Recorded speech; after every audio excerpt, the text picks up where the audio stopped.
Hi, welcome to the $6 Million Dental Practice Podcast. Today, I'm excited to share with you how I got here and why it's so important for you to grow your practice to 6 million. I'm often asked, why 6 million? Is it just a random number? And the answer is simply no. I suppose it does have a certain ring to it since I'm a child raised in the 80s when the show The $6 Million Man was a thing. I even had the $6 Million Man action figure. But there's actually a reason for 6 million. 6 million is the number at which I like to say the magic happens. What magic? It's the number at which a number of key things occur that utterly changes your life and creates a level of freedom that you've never experienced before. At that production figure, it allows you to do the following things. Number one, which is probably the most important, it allows you to have a passive income without you doing the dentistry. And the net income that 6 million allows you to do passively is roughly about $900,000. Now, if you chose to do the dentistry because you love to do it and you don't want to give it up, and you still did it 2 days a week, well, that would increase your net income to about 1.2 million, with 900,000 of that being passive. And that number would grow to 1.5 million annually net income if you chose to do dentistry 4 days a week. And the operative word here is really choice. You get to choose how much dentistry you want to do. That is the first tremendous positive impact. You're no longer tied to the chair. The second thing that it does is that even at the low end of $900,000 net income, where it's completely passive, you don't do any dentistry, your net income will still be more than double the average dental practice owner. This creates incredible financial freedom. This will allow you to meet your debt obligations, your living expenses, and also enjoy travel. The third thing is that at this level of production, it allows you to have part-time and full-time team leads in all departments. So you no longer have to do any HR work, any hiring, no more firing, things of that nature. I would say that this is probably the most hated aspect of dental practice ownership. And so this will give you the freedom to completely delegate this. I personally don't do any hiring or firing. I don't do discipline meetings. It's completely fantastic. I love it. I hate that stuff. Number four, this level of production gives you the financial means to offer benefits and to be able to compete in an ever-increasing competitive environment for the dwindling numbers of dental professionals. Number five, this level of production allows you to have a full-time marketing team and a very large marketing budget, roughly around $20,000 per month that you can spend on marketing. This allows you to compete at a high level against corporate dental offices that have economies of scale to make bigger investments in both recruiting and marketing. Number six, you have the freedom and flexibility to take as much vacation as you want, to be available for your kids as needed, and take extended breaks for holidays or health issues. I know for me this has been a game changer where I'm able to essentially take my kids to school every day in the mornings, have the flexibility to pick them up whenever I want to in the afternoons, and be able to take super long extended vacations. I typically take about 12 weeks vacation per year. I don't like to do more than that just because I get bored, but also part of that is that, with my kids being in school, there's not much I can do. However, once my kids are out of school, I plan on taking extended sabbaticals, maybe 3 or 4 or 5 months going away somewhere. And the final one is that it allows you to have a comfortable nest egg for retirement. So between the higher level of income that allows you to save more over the years and the much larger amount that you can get when you sell your practice, you are going to have a lot more money that you can retire with and so you can have that safety and security of retirement and not worry about running out of money. So at this point, I'd like to talk a little bit about my journey to 6 million and beyond. I graduated dental school in 1998 and decided to do a hospital residency in North Carolina for 2 years. After completing that, I associated for a year in the Ottawa area, and then I bought my practice in Kemptville in 2001. From 2001 to 2009, I grew that practice from about 550,000 to 750,000. That's somewhat respectable. However, considering that there was also fee guides built into it, I didn't have that much growth really. In 2009, I built a building to move my practice into and also to have some extra commercial units to rent. I moved from 3 ops to 6 ops, from about 850 square feet to roughly about 2,200 square feet. This allowed me to add an associate part-time, and as a result, I ended the year at around 800,000. Not that much more than the previous year, but I added the associate later in the year, so there wasn't as much of an opportunity.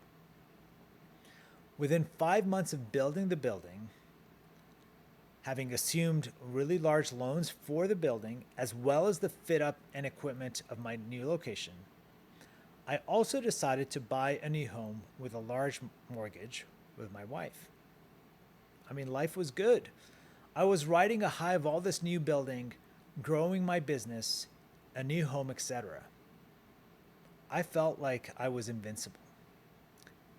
Unfortunately, this excitement came crashing down in November of that year when I received a diagnosis of suspected colon cancer from my GI doctor. He advised me that I needed to have surgery as soon as possible, that I wouldn't be able to work for a few months after because I would need to have a full colectomy, that after that I would have to live with a colostomy bag for about 6 months, and then have a second surgery to be able to get rid of the colostomy bag, and as a result be out of commission again for at least 2 months. I was completely devastated and absolutely frightened of the financial implications of not being able to work for months at a time. I wondered, how could I work with a colostomy bag? Being around patients. How would I pay for my new loans on the building, the practice, and now my new house? How can I afford payroll? Would I need to lay everyone off? Would they come back later? The thought of having to lay off these employees that have become like family over the last 8 years was really distressing. I was facing personal and financial disaster. To make matters worse, a week later, I hit a deer with my car. It had to be taken in for repairs, and my insurance covered a rental car. A week after that incident, while I was in the rental car, I hit another deer with the rental car. This was the final straw that broke me. I called my wife from the side of the road and just started crying, telling her that I couldn't take it anymore, that I felt broken. The next few weeks were a period of tremendous emotional turmoil. I was due to have my surgery over the Christmas holidays. Instead of using the surgeon recommended by my GI, I asked a family friend in Toronto if he could do the surgery. He consented, but said that he would like to do his own colonoscopy before the surgery to know exactly what he's getting into. Just prior to that, the biopsies from my first colonoscopy came back as not having cancer, but having inflamed tissues. My GI was surprised, but said that he believed for sure there was cancer and that the biopsy just missed it, and that surgery to remove the colon was an absolute must in order to save my life. In any event, I had the second colonoscopy done by the family friend surgeon. After the colonoscopy, he told me that he believes the other doctor was wrong, that what he saw in the colonoscopy is bad inflammation, not cancer. However, he took multiple biopsies to confirm. A few days later, these came back as normal. The crisis was averted. That was 16 years ago. Despite the crisis being averted, the fear and utter vulnerability never left me. From that day forward, I was determined to protect myself, my team, my practice, and my family from the over reliance on my health and ability to do dentistry. I was determined to create a more passive style income that matched my expenses. This is what set me on a path to discover the Scheduling Institute, which I joined in 2011. Prior to joining the practice, was doing roughly about $900,000 annually. After 1 year, the practice grew, almost doubled to $1.7 million. After year 2, it was $2.4 million. Year 3, it was $3 million. Year 4, that practice was doing $3.6 million. By year 5, that practice was doing $3.8 million, but I had opened up another startup practice, and that practice grossed, it was only open for about half a year, it grossed about $500K in the 6 months. So combined, between the two practices, we were grossing $4.3 million. By year 6, the combined gross was $5.5 million. By year 10, I had added a third location, and the combined gross was about $9 million. This year, we are on pace, so this is year 14, we're on pace to exceed $14 million between the 3 locations. Within the next 3 years, I will have successfully grown 3 separate practices to over $6 million each. I have figured out the roadmap and formula, and I am excited to share that with you through my $6 million seminar series and later through the online series. Of course, I've had challenges along the way, and I would say that the biggest challenge I had to overcome was fear. Fear of uncertainty, the fear of getting more loans, the fear of hiring more people, fear that I won't grow enough to match my growing expenses. What I learned was that you have to have a big enough, compelling vision and a desire for growth to overcome your fears. What I also had to learn is that you have to invest. In order to grow, you have to invest first. As dentists, and this was true of me up until I started my growth journey, I always took the philosophy, okay, well, once I've grown to a certain size, then I'll invest in this. Then I'll invest in marketing. Then I'll invest in a new facility. What I learned is that you have to invest first. You can't wait to grow and then invest. It just doesn't work that way. And in the same way that we invested in our dental school education before we could earn revenue, you have to invest in the facility, the people, and the marketing. Then you get the return. The second obstacle was getting over my limiting beliefs. The limiting belief that most dentists share, which is that it's not possible to grow a practice so big, that it's too difficult, that it's too much of a headache, or that it simply can't be done, quote unquote, in my area. Once the vision and desire were established, and the belief that I will get it done, then I just set about to get to work. I'm super excited to share this knowledge with you. I know firsthand the anxiety, the stress and burnout you may be feeling as a dentist and a business owner. It can be utterly overwhelming. There is a solution. You can grow your practice to a level that you are no longer a slave to it. I can't tell you how much I love my life now and how much I enjoy the freedom it has brought. I want that for you. I'm on a mission to positively impact as many people as I can, and I believe this is the venue that I can most effectively do so.